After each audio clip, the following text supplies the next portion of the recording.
Greenland जंगल में बहुत से पक्षी रहते थे।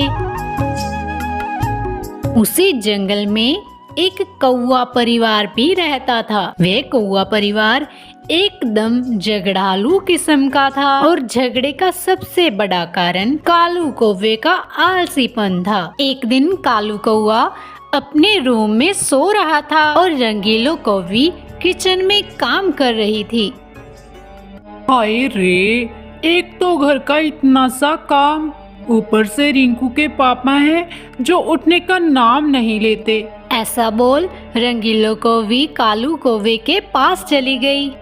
अरे ओ कालू जी, अब आप उठेंगे भी या यूं ही सोते रहेंगे? कोई काम हम भी ढूंढ लो जरा। रिंकू की स्कूल फीस और ट्यूशन फीस पिछले 2 महीने से भर नहीं पाए हम। उठो जरा, चाय पीकर काम वाम ढूंढने चले जाओ। अब ऐसे कब तक चलता रहेगा? ऐसा बोल रंगीलो कौवी वहाँ से चली गई और अपने काम में जुट गई और कालू कौवा भी करहाते हुए उठा।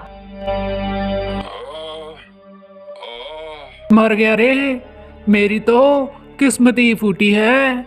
हे भगवान, मुझे बचा ले। इस तरह कालू कौवा अपनी किस्मत को कोसता रहता और हर समय भगवान को याद करता रहता। लो कर लो बात। कालू जी, रिंकू को स्कूल छोड़ने जाना भी है या नहीं?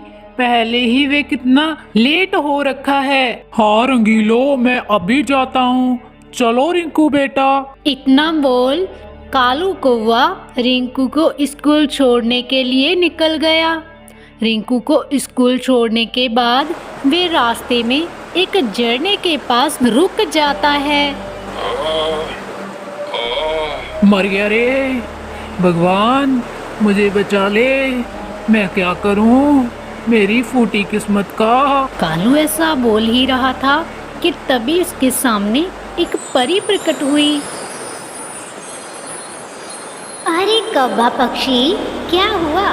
तुम इस तरह अपने आप को क्यों कोस रहे हो? तुम्हारे मन में जो भी कामना है वो मुझे बताओ।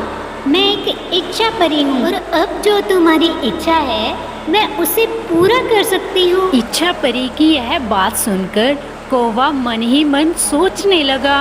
अरे ये कौन है? क्या ये सच में परी है? क्या हुआ पक्षी, तुम किस सोच में डूब गए? क्या मैं कुछ भी मांग सकता हूँ? हाँ, कुछ भी मांग सकते हो तुम। परी बहन, मुझे इस धरती पर रहने की कोई लालसा नहीं है। मुझे भी आप अपने साथ परी लोक ले चलो तो बहुत मेहरबानी होगी आपकी। बस इतनी सी बात, ऐसा ही होगा। अब कालू परी के साथ परीलोक में चला गया था। अरे वाह परी जी, आपने तो मुझे सच में परीलोक में ला दिए। हाँ प्यारे पक्षी, अब तुम खूब यहाँ आराम से रहो। अब कालू बहुत खुश था। वह मौज से रहने लगा और परीलोक में अनोखे अनोखे फल खाता और दिन भर घूमता रहता। अब हर रोज कालू कौवा दिन भर घूमता रहता और फिर सो जाता। ऐसे ही कई दिन बीत गए। अब कालू वहाँ बहुत अकेला सा महसूस करने लगा। एक दिन परी उसका हाल चाल पूछने आई।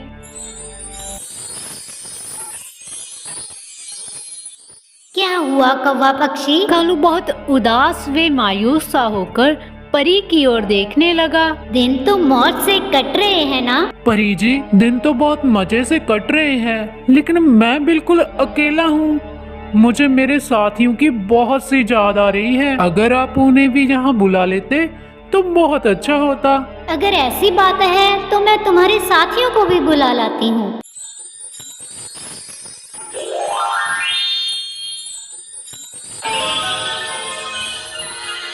ये लो, अब तुम्हारे साथियों को भी ला दिया। अब इनके साथ तुम्हारा मन भी लगा रहेगा। कालू बहुत खुश हो गया था क्योंकि अब उसके साथी भी उसके साथ जमा थे। अब सारे कौवे एक जगह पर जमा थे तो तभी उन्होंने गाना गाना शुरू किया।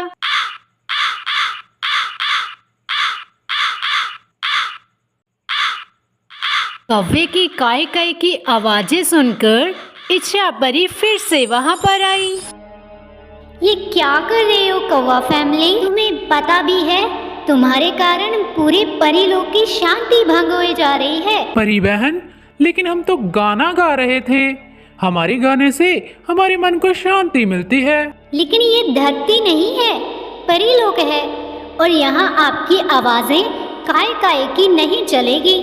यहाँ रहना है तो तुम्हें अपनी आवाज पर अंकुश लगाना होगा। लेकिन परी बहन, तब तो ये सरासर जस्ती हुई। क्या हमें बोलने का भी अधिकार नहीं मिलेगा? फिर हम सब लोग अपनी अपनी सुरीली आवाजें किसको सुनाएंगे भला? लेकिन तुम्हारी इन आवाजों से पूरे परिलोक में प्राणियों को विघ्न पड़ रहा है। ये हमारी तुम्हें आखिरी चेतावनी होगी, इसे ध्यान करो। परी बहन, अगर ऐसी बात है तो हमें यहाँ नहीं रहना। हम तो हमारे धरती पर ही खुश हैं। मुझे फिर से हमारी धरती पर भेज दो। वहाँ हम लोग कम से कम आजादी से बोल तो सकते हैं। जैसी तुम्हारी इच्छा पक्षियों।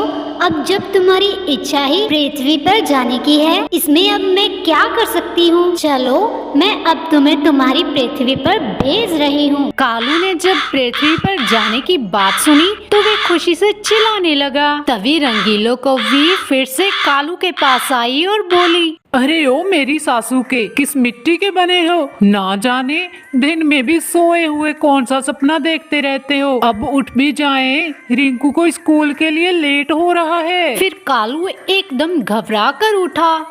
क्या मैं अब तक सपना ही देख रहा था? और नहीं तो क्या कालू जी, आपने चिल्ला चिल्ला कर पूरी छत को सिर पर उठा रखा था। खैर छोड़ो, रिंकू को स्कूल छोड़कर आए जल्दी से। अब आप फिर से मत सो जाइएगा। चलो, सपने में ही सही परीलोक के दर्शन तो हो गए, लेकिन इस परीलोक से अधिक प्यारी तो यह हमारी पृथ्वी ही है, क्योंकि मैं यहाँ अपनी इच्छा से बोल तो सकता हूँ। हाय फ्रेंड्स, मैं हूँ आपकी बिंदु चिड़िया। और अगर आपने अभी तक हमें सब्सक्राइब नहीं किया तो हमें सब्सक्राइब जरूर करें। और हम आशा करते हैं कि आपको हमारी ये स्टोरी अच्छी लगी होगी। तो मिलते हैं नेक्स्ट वीक नेक्स्ट स्टोरी में। Bye bye.